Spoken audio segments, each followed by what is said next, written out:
இப்போ வேணும் அம்மா வந்து நகையை கேட்டு அவ உடனே அதை எடுத்து கொடுத்தா என்ன நீ பண்றது? இரு அதான் காயத்ரியத்தை ஏதோ பண்றேன்னு சொல்லிருக்காங்கல்ல, பார்க்கலாம். அப்படியே அவ குடுக்கறேன்னு சொன்னா மட்டும் நாம சும்மா விட்டுருவோமா என்ன? டேய், இங்க என்னடா வேடிக்கை? ஒழுங்கா படிக்கிற வேலையை பாருடா. பவி இன்னும் வரலையா? பவி பவி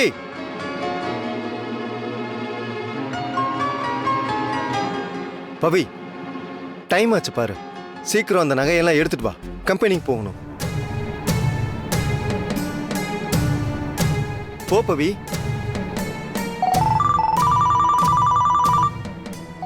மாமா அடிக்கிறாரு.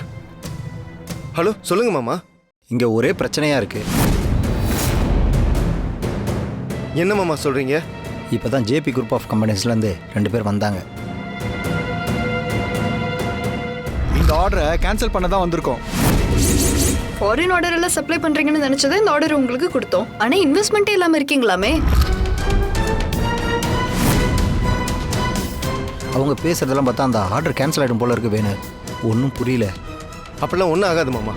நான் கொஞ்ச நேரத்தில் பணத்தை ஏற்பாடு பண்ணிட்டு அங்கே வந்துடுறேன். இங்கே பார், அதெல்லாம் வேணாம். நீ முதல்ல இங்கே வா. நான் அவங்கக்கிட்ட பேசி உட்கார வச்சுருக்கேன். நீ இப்போ வந்தாதான் இது சரியாகும். யோசிக்காத வேணும். நீ இப்போ வந்தாதான் அவங்களுக்கு நம்ம மேலே கொஞ்சமாவது நம்பிக்கை வரும். இல்லைனா மொத்த ஆர்டரையும் கேன்சல் பண்ணிவிடுவாங்க. நம்ம பட்ட கஷ்டம்லாம் வீணாகிடும். ஃபஸ்ட்டு இங்கே வா. எதுவாக இருந்தாலும் நம்ம அப்புறம் பார்த்துக்கலாம். சரி மாமா, நான் வரேன். நீங்கள் பதட்டப்படாமல் இருங்க. சரி வேணும், சீக்கிரம் வா. என்னடா மாமாவை ஃபோன் பண்ணாரு? என்னவா, ஏதாவது பிரச்சனையா? ஆமாக்கா. என்ன மாமா பிரச்சனை? அதெல்லாம் சொல்றதுக்கு டைம் இல்லைம்மா. நான் முதல்ல கம்பெனிக்கு போகிறேன். மற்றதெல்லாம் வந்து சொல்கிறேன்.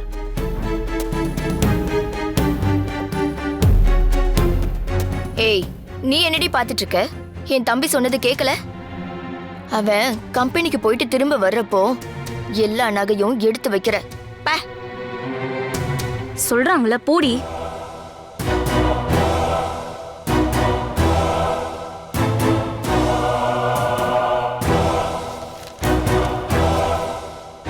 டேய், நீ எங்கடா போற? பாத்ரூம்க்கு. ஏன் அது கூட போக கூடாதா?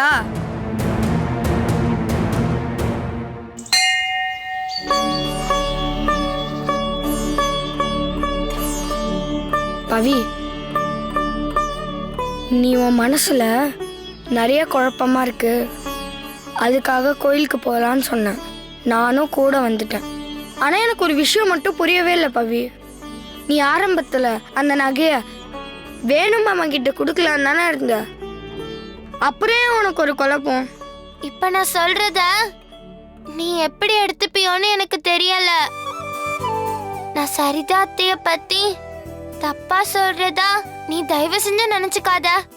அவங்களுக்கும் சித்திக்கும் ஆரம்பத்துல இருந்தே அந்த நகை என்கிட்ட இருக்கிறது சுத்தமா பிடிக்கல. அத பாட்டி குடுக்கறப்பையும் பிரச்சனை பண்ணாங்க. அதுக்கப்புறமாவும் என்கிட்ட இருந்து அதை எடுக்க தான் பார்த்தாங்க.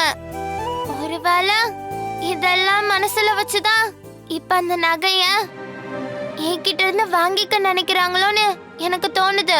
எனக்கு புரியுது பவி. அம்மாவுக்கும் ஜோதியத்தைக்கும் ஒன்று பிடிக்காதுதான். அதனால அவங்க இந்த நகையை வாங்க நினச்சிருக்கலாம்.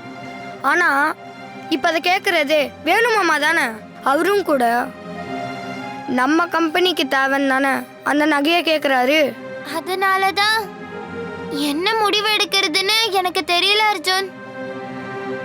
பாட்டி கண் முழிச்சதுக்கு அப்புறம் உன் பொறுப்புல கொடுத்த நகைய எதுக்கு அவங்க கிட்ட கொடுத்தேன்னு கேட்டா நான் என்ன சொல்லுவேன்? அப்படின்னா இப்போ என்னதான் முடிவு பவி? தெரியல அர்ஜுன். பேசாம சாமி கிட்டே நம்ம கேட்டுருவோம். சாமி கண்டிப்பா நமக்கு ஒரு கரெக்டான வழிய காட்டும்.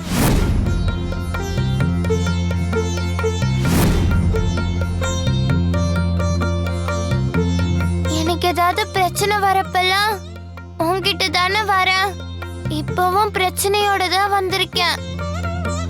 இப்ப என் மனசுல இருக்க குழப்பத்துக்கு நீதான் சாமி கரெக்டான பதிலா சொல்லணும். ப்ளீஸ் சாமி, நீயே எனக்கு ஒரு வழிய காட்ட.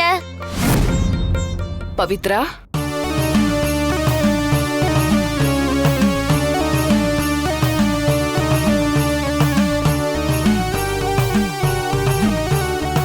ஆமா, எப்பவுமே நீ மட்டும் தானே கோயிலுக்கு வருவ? இது யாரு புதுசா? இது அம்மா அர்ஜுன். அன்னைக்கு கூட நான் சொன்னேன்ல. ஓ, அந்த அர்ஜுன் இவர்தானா? அர்ஜுன், நான் கோவிலுக்கு வரப்பெல்லாம் இவங்க என் கூட பேசி ஃப்ரெண்ட் ஆயிட்டாங்க. ரொம்ப நல்லவங்க இவங்க. வணக்கம்மா. நான் அன்னைக்கே சொன்னேன்ல, நீயும் அர்ஜுனும் சீக்கிரமா ஒண்ணு சேர்ந்துருவீங்கன்னு. சொன்ன மாதிரியே இப்ப சேர்ந்தே கோயிலுக்கு வந்திருக்கீங்க பாத்தியா? இப்ப மட்டும் இல்ல, ஆயுசுக்கும் நீங்க சேர்ந்தே தான் இருக்க போறீங்க. அதுதான் உங்களுக்காக விதிக்கப்பட்ட வாழ்க்கை. அது இருக்கட்டும், என்னாச்சு? ஏன் பவி, உன் முகத்துல இப்படி ஒரு குழப்பமும் சலனமும் சேர்ந்திருக்கு? எப்படி கரெக்டா கண்டுபிடிச்சீங்க? அகத்தோட அழகு மட்டும் இல்ல, சகலமும் முகத்துல தெரிஞ்சிரும். இப்ப உன் முகத்திலேயே தெரியுது நீ ஏதோ தவிப்புல இருக்கன்னு. ஆமாமா, எங்க வீட்ல ஒரே பிரச்சனையா இருக்கு. காலையில எல்லா நகையும் எடுத்து வச்சிரு. பணத்தை ரெடி பண்ணி ஆர்டர் வேலையை ஆரம்பிச்சாதான் சொன்ன தேதிக்கு டெலிவரி பண்ண முடியும். சரியா? ஏய், ஒழுங்கு மரியாதையா போய் அந்த நகையெல்லாம் எடுத்துட்டு வந்துடு. இல்ல உன்னை உண்டு இல்லன்னு ஆக்கிடுவேன்.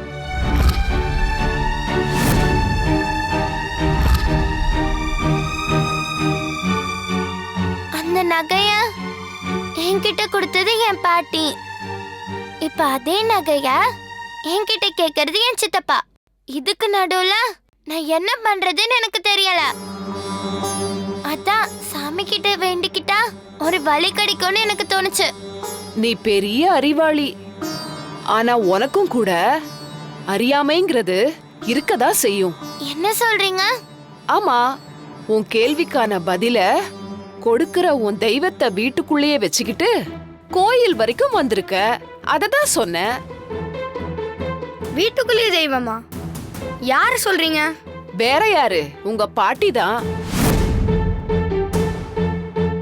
அன்னைக்கு நீயும் அர்ஜுனும் சேருவீங்களான்னு உன் பாட்டி கிட்ட தானே கேட்ட. அவங்களும் அதுக்கு சரியான பதில் தானே கொடுத்தாங்க. ஆமா. அப்புறம் என்ன? இந்த விஷயத்துல என்ன முடிவெடுக்கணும்னு அவங்க கிட்டயே கேளு. அவங்களே உனக்கான பதில தந்துட போறாங்க. நம்மளோட எல்லா கேள்விக்குமான பதிலும் நமக்கு கைக்கு எட்டுற தூரத்துல தான் இருக்கு. ஆனா பல பேரு அது எட்டாத தூரத்துல இருக்குன்னு நினைச்சுக்கிறாங்க. போய் உன் பாட்டிக்கிட்டே கேளு. அடுத்து என்ன செய்யணும்னு கேளு. நீ செய்ய வேண்டியதெல்லாம் அவங்களே சொல்லுவாங்க. ரொம்ப தேங்க்ஸ்மா. நான் இப்பவே பாட்டி கிட்ட போய் கேக்குறேன். வா அர்ஜுன், போலாம். இங்க பாருங்க வேணும், உங்க கம்பெனிக்குன்னு ஒரு பிராண்ட் நேம் இருக்கு. அதை நம்பி தான் உங்களுக்கு இந்த ஆர்டரே கொடுத்தோம். ஆனா இவ்வளவு பெரிய ஆர்டரை உங்களால மேனேஜ் பண்ண முடியாதுன்னு நல்லாவே தெரியுதே. இப்போ எதுக்கு சார் உங்களுக்கு அந்த டவுட்? நாங்க எந்த பிரச்சனையும் இல்லாம ஆர்டர் டெலிவரி பண்ணிடுவோம் சார். டெலிவரி பண்றவங்க இன்னும் ஏன் சார் ப்ரொடக்ஷன் ஆரம்பிக்காம இருக்கீங்க? அப்படின்னா அதுக்கான இன்வெஸ்ட்மெண்ட் உங்ககிட்ட இல்லைன்னு தானே அர்த்தம். சொல்லுங்க சார், அதான உண்மை. இங்க பாருங்க, இதுக்கு தேவையான இன்வெஸ்ட்மெண்ட் சோர்ஸை நான் ரெடி பண்ணிட்டேன். பணம் வந்த உடனே ப்ரொடக்ஷன் ஆரம்பிச்சிருவோம். போதுமா? ஓ, இப்ப கூட நீங்க சோர்ஸ் தான் ரெடி பண்றீங்க, இன்வெஸ்ட்மெண்ட் ரெடி பண்ணல, அப்படிதானே? இதெல்லாம் வேஸ்ட் ஆஃப் டைம். கடைசி நேரத்துல வந்து நீங்க முடியாதுன்னு சொல்றதுக்கு முன்னாடி நாங்களே ஆர்டர் வாபஸ் வாங்குறது எவ்வளவோ பெட்டர். ஏங்க, நான் சொல்றது உங்களுக்கு புரியவே இல்லையா? முடியாதுன்னு தெரிஞ்சிருந்தா நான் இந்த ஆர்டருக்கே ஒத்துருக்க மாட்டேன்ல. அந்த அளவுக்கு பிசினஸ் தெரியாதவன் இல்லைண்ணா. தயவு செஞ்சு என்ன நம்புங்க. எந்த ஒரு டிலேவும் இல்லாம நீங்க கேட்ட சரக்க உங்களுக்கு டெலிவரி பண்ணுவோம். ப்ளீஸ் என்ன நம்புங்க.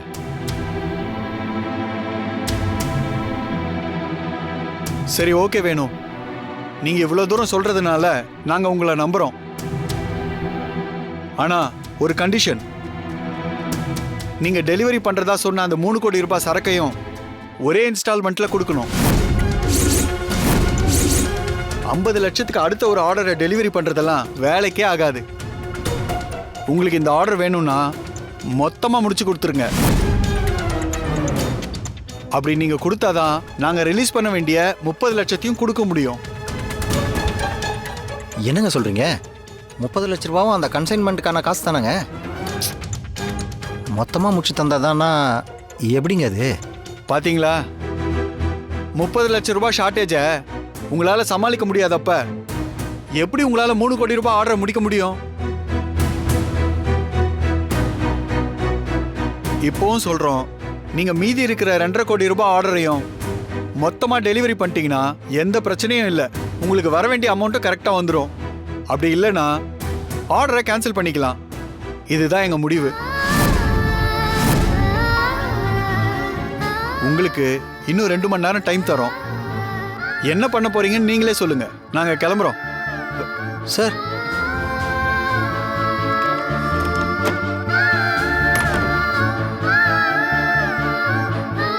என்ன வேணும்? மொத்த ஆர்டரையும் ஒரேடியாக முடிச்சு தர சொல்கிறாங்க. இதில் தர வேண்டிய 30 லட்சத்தையும் ஹோல்ட் பண்ணி வைக்கிறாங்க. வேற வழியே இல்லை மாமா. நம்ம எப்படியாச்சும் பணத்தை புரட்டி மொத்தத்தையும் முடிச்சு கொடுத்தாதான் உண்டு. இல்லைனா இந்த ஆர்டர் நம்ம கையை விட்டு போயிடும். முதல்ல வீட்டுக்கு போய் ப்ரொடக்ஷனுக்கு தேவையான பணத்தை ரெடி பண்ணுவோம். அதான் பவிக்கிட்ட நகை இருக்குல்ல, பார்த்துக்கலாம். வாங்க மாமா.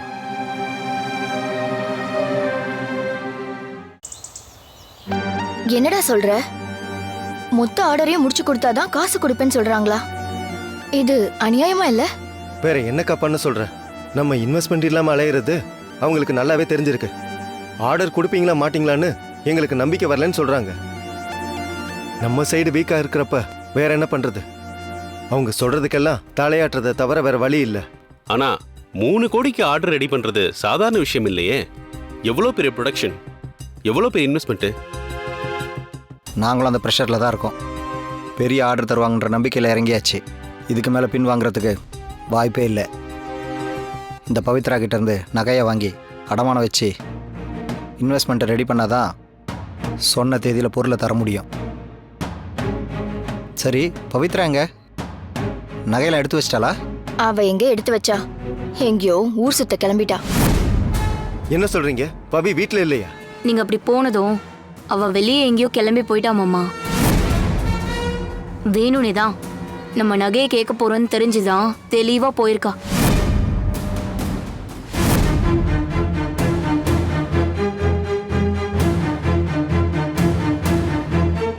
ஏய், எங்கடி போய் ஊர் சுத்திட்டு வர? கோவிலுக்கு போயிட்டு வரேன் சித்தி. கோயிலுக்கு போறது ரொம்ப முக்கியம் பாரு. வீட்ல என்ன பிரச்சனை நடக்குதுன்னு கூட தெரியாம உன் இஷ்டத்துக்கு கோயிலுக்கு போயிட்டு இருந்தா என்னடி அர்த்தம்? ஜோதி, நீ இரு. பவி, சித்தப்பா உன்கிட்ட நகையை கேட்டிருந்தேன்ல, போய் எடுத்துட்டு வா. ஏய், அவன் தான் சொல்றான்ல, போய் எடுத்துட்டு வராம கல்லு மாதிரி நின்னுட்டு இருக்க. போ, போய் நகை எடுத்துட்டு வா. இல்ல சித்தப்பா, என்னால இப்ப நகைய தர முடியாது. நான் பாட்டி கிட்ட கேட்கணும்.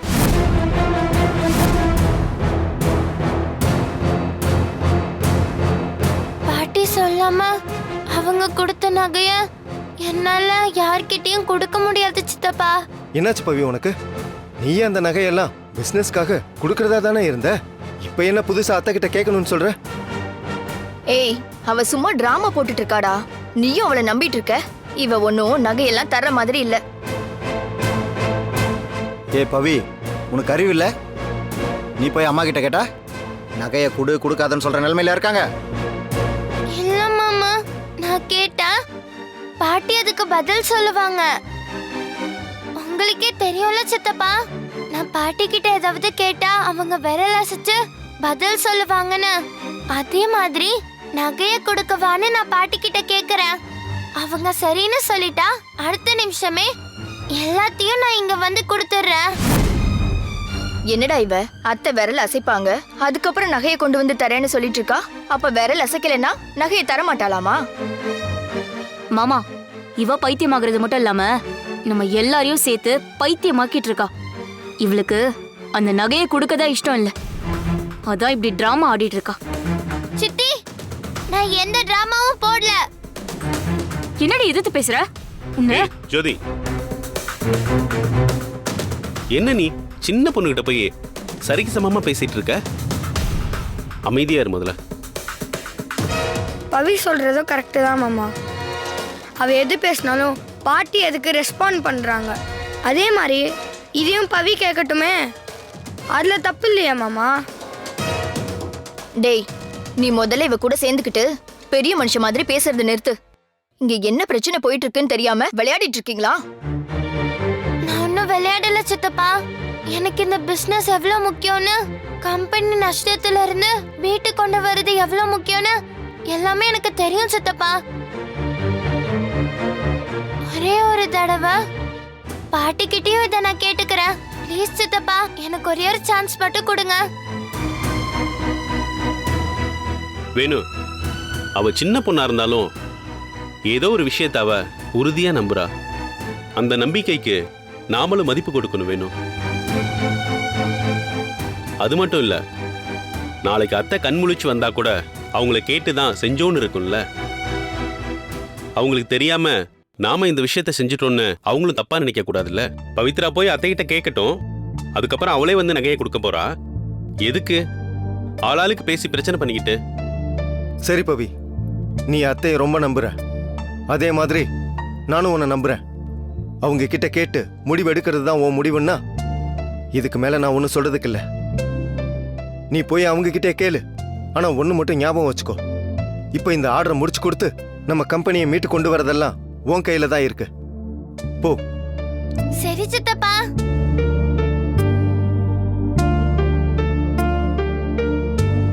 டே வேணு, இதெல்லாம் தேவையாடா நமக்கு? நீ என்னமோ அவளை உன் பொண்ணு மாதிரின்னு சொல்லுவ, கொஞ்சமாவது உன் பேச்ச மதிக்கிறாளான்னு பாத்தியா?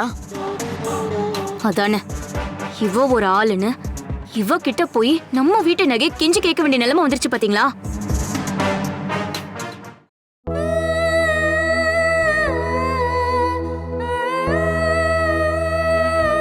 என்ன பவி பாக்குற?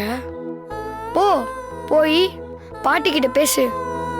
நீ பேசினாதான் அவங்க அதை புரிஞ்சுப்பாங்கல்ல.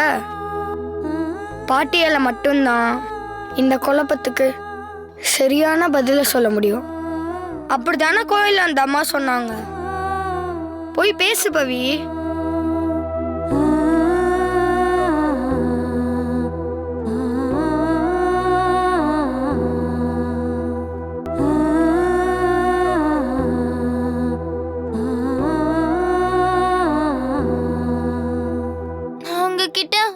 ஒரு முக்கியமான விஷயம் கேட்கணும் பாட்டி.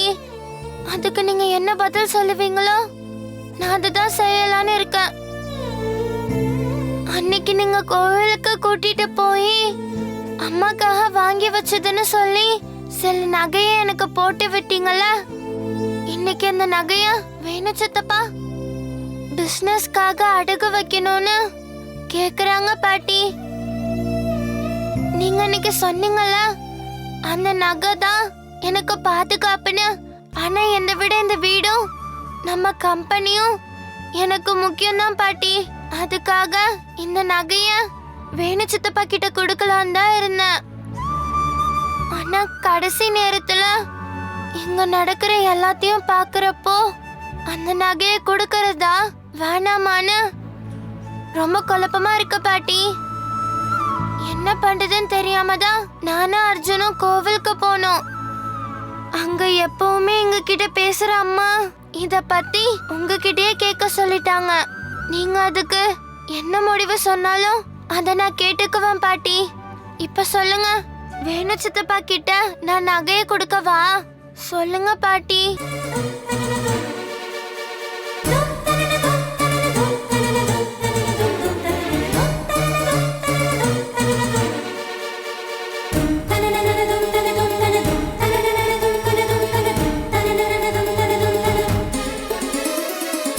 என்ன பவி, பாட்டி எந்த பதிலும் சொல்லாம இருக்காங்க? தெரியலையே அர்ஜுன், ஒருவேளை பாட்டி நகையை கொடுக்க வேண்டாம்னு நினைக்கிறாங்களோ என்னமோ. அப்படி கூட இருக்கலாம். ஆனா வீட்டில் உள்ள எல்லாரும் இப்ப அந்த நகையை கேட்டுட்டு இருக்காங்களே, அதுக்கு என்ன பண்ண போற?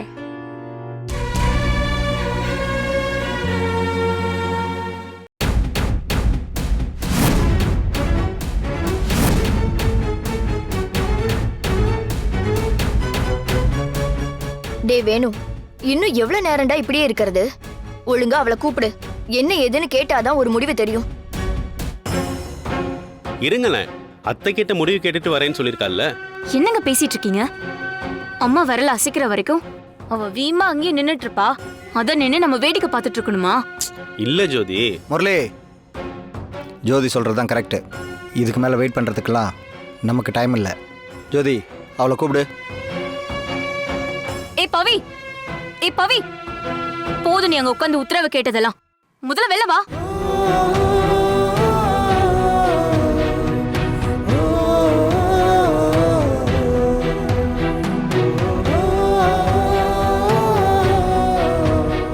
என்னாச்சு பவி? இல்ல சித்தப்பா, பாட்டி எந்த பதிலுமே சொல்லல.